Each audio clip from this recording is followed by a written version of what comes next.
Good morning. You know, the Hebrews lived in tumultuous times. Always, frequently, regularly. My first Bible instructor at Unity Village said, the journey in the Old Testament is that of humankind moving closer to God and away from God. And in this one particular time of turmoil, they were under exile, living under Babylonian rule. And their leaders, well, they had some confusing ideas about what to do while they were in this situation. A group of them were lobbying to revolt. And they were agonizing about what to do next. And they were fretting over the past that they miss, that they want. How interesting today's daily word offered us up comfort in the space of change. And so whether you're fretting and agonizing over what has been and you wish it still was so, or you want to cling to it, the other half of you, the other half of the Hebrew leaders, were looking toward the future and what that might hold and trying to imagine into that new experience beyond this period of exile. And yet, one foot in the past, wanting to return to those good old days when a chapter of life closes. It's so wonderfully human that we may stand at the window that God has opened for us when the door behind has closed, and we look out at that scene and we're aghast. No, I'm not ready for that. And maybe we don't even see the whole vision of what's coming. Maybe it's only partial. But what we often do is turn and say, no, let me back in. This is where I want to be. And pound at that door of the past to try and cling to that comfort zone and not face into the change. A normal experience in life when there's no 5-year plan, no roadmap laid out for us. All we have is this beckoning within us, God calling us forward into that experience of what comes next, what new adventure, what bright future God has in store for us. A wise man once said to me, never let the good life keep you from moving into the better life that God has in store for you. Don't stand where you are, because God is always moving us forward, always carrying us to the next adventure if we'll but tune in and come along for that ride to enjoy the future that we have in store. In fact, it's promised in scriptures, in this period of time when they were in exile, there was a prophet that spoke the truth in the face of the leaders' confusion. And he gave them this promise. For I know the plans I have for you, says the Eternal One. Plans for peace, not disaster. To give you a future and hope. Never forget that. At that time, you will call out for me and I will hear. You will pray and I will listen. You will look for me wholeheartedly and you will find me.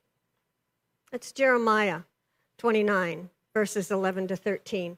We are seemingly never ready for what comes next in our human experience. We prefer comfort of what we know, comfort of what has been.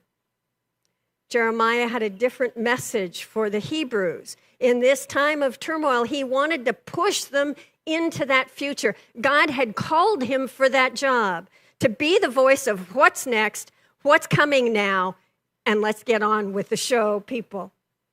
It often put him at odds with everyone around him. Jeremiah's advice, in essence, is to embrace this now situation, to take a hold of the new, what's coming next, to stop wailing and moaning about, I don't like moving ahead, I don't like change, I liked it over there where I knew what everything was and it felt safe.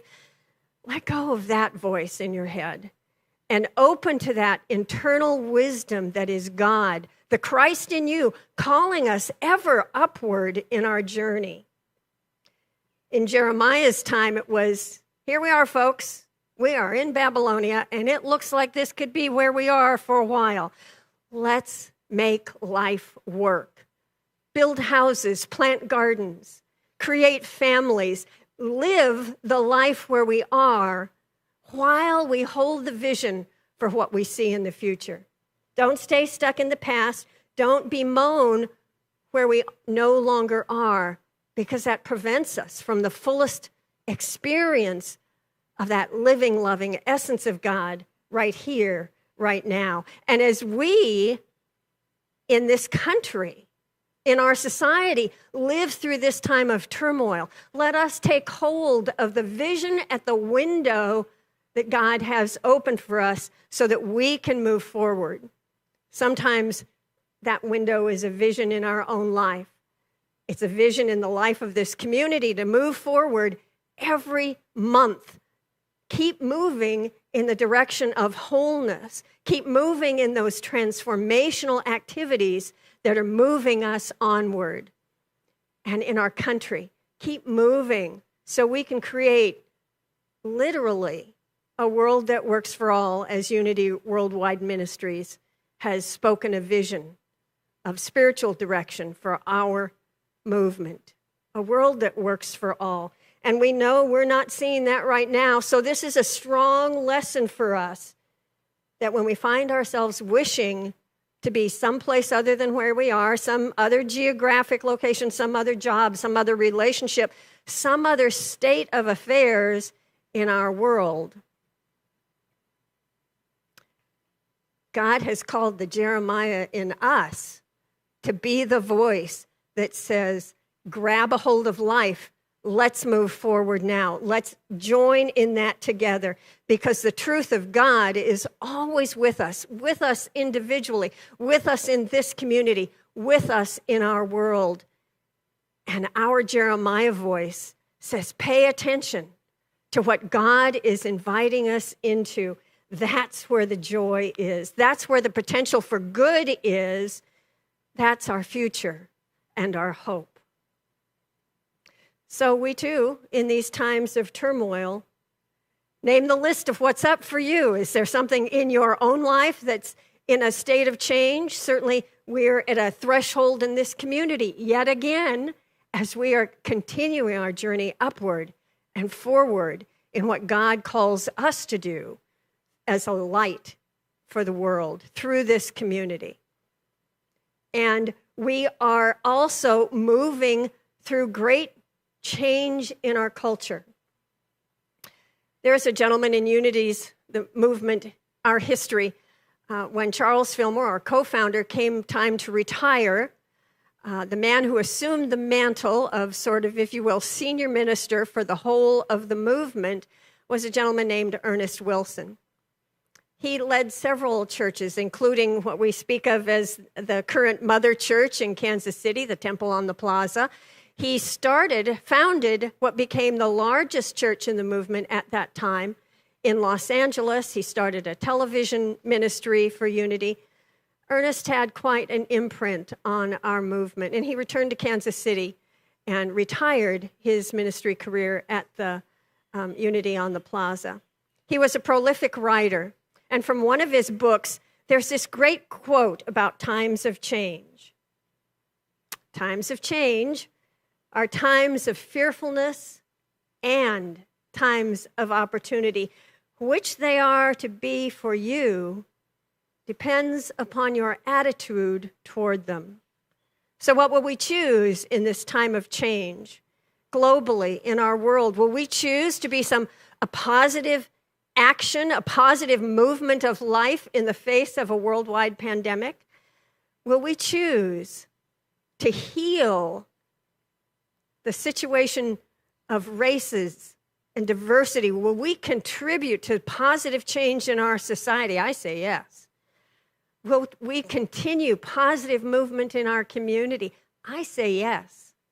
Will I continue my own personal growth through some of the opportunities we have in this community, the Q process, nonviolent communication and compassionate communication classes. In the fall, we'll be starting spiritual education programs again. Yes, I say yes to all of that, to the forward, upward movement that Spirit calls to me, calls to us as a community, is calling to our world right now. When we are facing great change and trying to discern what is ours to do, I remember an experience I observed with our beloved Gary Kanye when he made a big leap of faith in a transition in his life. You may remember that several years ago, Gary Kanye and Owen Housen, his partner, moved back to Maui, where they were volunteering and serving quite happily at Unity of Maui. And then in the summer one year, Gary was at our national convention. And he received a call in the early days of the convention of a job offer in Maui with a healthy 5-figure income plus commissions selling art in a gallery in one of the resort properties where he lived in Maui. And he felt really blessed.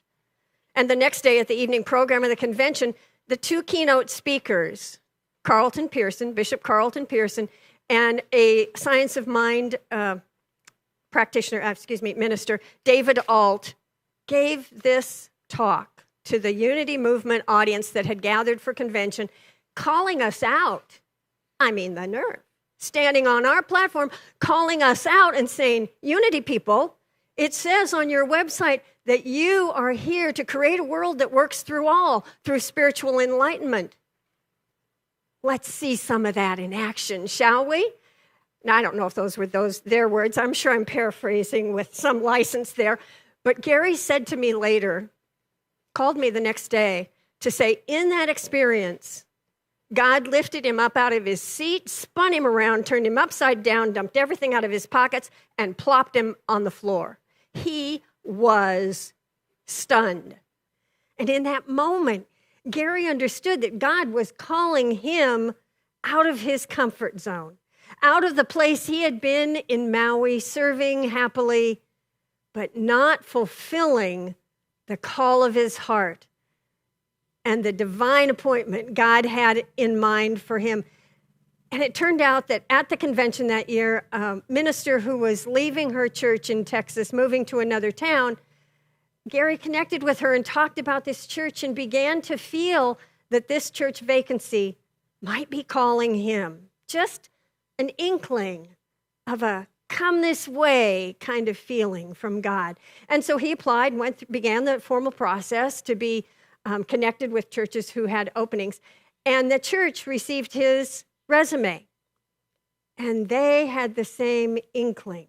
Oh, this feels like a match to what we desire for our next minister. And the process began to unfold. And because Gary and I are close friends, prayer partners, I got to observe what was happening with him in this experience. And at one point, Gary was asked to give some names as reference, and the team wanted to interview them, and I was one of his references. And so a pair of search team members called me, and we were having this lovely conversation about what I knew about working with Reverend Gary Kanye. And at the end, the question came at the end, is there anything else you want us to know? And I had this checklist. I went down everything I wanted to be sure they heard me say about Reverend Gary Kanye. And oh, by the way, I added, not only should your church or any church that hires Reverend Gary, they're going to have come into their community a spirit-led, inspired, creative minister. But what a package deal. They get technical wizard Owen Housen. And the woman who was interviewing me burst out and said, oh, I know. We love Owen just as much as we love Gary. That's not a typical response in an interview kind of conversation. You might you might register that. And so it just kept moving forward.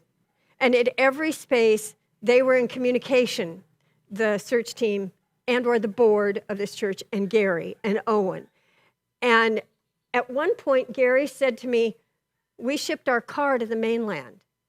He hadn't even been invited for a tryout interview yet. And I said, Gary, what are you doing? He said, it just feels so right to us that we've shipped our car, and then we'll see what happens. God's got a hold of this, whatever the outcome is. And so it moved forward, and Gary was invited to come for a tryout weekend. you visit with everybody in the church and you do a workshop, and he gave the message at the Sunday service. And on Tuesday, that church hired him to be their new minister. And for the past year and a half, he has served as the senior minister at Unity of New Braunfels, Texas, knowing that he answered God's call to show up and be the minister in this community. And they are having an extraordinary experience together. And I believe it is grounded in the way that this community faced into their change of hiring a new minister. And so after Gary was there, I asked him if he'd connect me with the leader of the search team. And she and I had a lovely conversation in which she described their process. So the convention is in June, when Gary got spun around and dumped on the floor, figuratively speaking. And they had started their search in March of that year. And they were operating under the guidance of Spirit in every step of their process. So they'd reviewed some resumes of excellent minister candidates, I have no doubt, and they'd not moved forward into the rest of the process with any one of those candidates until Gary's resume landed in their community. And they were all in agreement that this was someone they wanted to pursue the next process with in the interview flow of circumstance. And they're a 10-member search team. And remember, they were operating of being in one accord as a team to make this selection, to hold the responsibility for this community of identifying candidates, possibly, that they wanted to recommend. And all the way through, their process was, are we all in agreement? 10 members had to be in agreement before they moved forward in the next step, to the next step, to the next step, which led to Gary going for his tryout and being hired on the Tuesday after his Sunday sermon. And they had driven there in their car, which they had already shipped, and they rented their home while they were there that they would return to. They came back to Maui and in 6 weeks got themselves organized and moved permanently to Texas. All through this process, as I watched this unfold, Gary being so sure of what his guidance was, so sure of the call from God to move forward in this process, and this search team working in accord, in absolute agreement before they would move forward to a next step in their process, in their side of the equation. And I thought, that is perhaps the biggest exercise of saying yes that I have heard. And all through being in that process of hearing Gary's experience, a song would come to me, one that we had sung in our gospel choir. I say yes, Lord, I say yes to your will, Lord, I say yes. I just kept singing that with Gary, for Gary, as an affirmation that life was saying yes to him. This community was saying yes to him. And in that great change, he stayed facing forward, ready to look out that view of the window that God had opened for him. I feel blessed to have witnessed that experience, to know how wonderful it can be when we are working together, using all of our intellect, using our skills and our gifts that God has given us, but remembering the wise statement from Dr. Einstein, the intellect is a great gift, but don't put it in the driver's seat. The driver's seat is a place where we live from that essence of God, from that truth of the Christ alive within us, finding our comfort even in the midst of change. And on this particular weekend, recognizing that comfort as a deep spiritual freedom to live from the truth of who we are. So I invite us all. This is my prayer for our community moving forward in this continuing journey of change, to embrace it, to know that change is about growth and expansion, and that this is who we have chosen to be in this community, that we face into the next step, listening to that inner presence of wisdom. And we wholeheartedly seek God within and around us and everywhere present.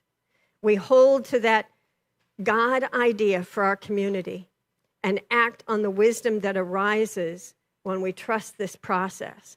I invite us all to consciously say yes. To say yes to being the light of our own life. To say yes to being a light in the world, both individually and as community. I say yes to living in the houses we will build from our willingness and our faith in God. I say yes to turning to the open window and beckoning God to lead us forward.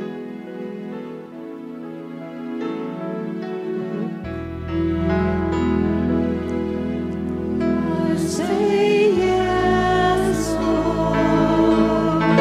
I say yes to your will, Lord. I say yes where you lead me. I will go. I say yes, Lord. I say yes, Lord. I say yes. Say yes again to God. I say yes, Lord. I say yes To your will, Lord. to your will, Lord. I say yes. I say yes Where you lead, where you lead me. I will go. I say yes, Lord. I say yes, Lord. I say yes. Namaste. Aloha. Throw open the windows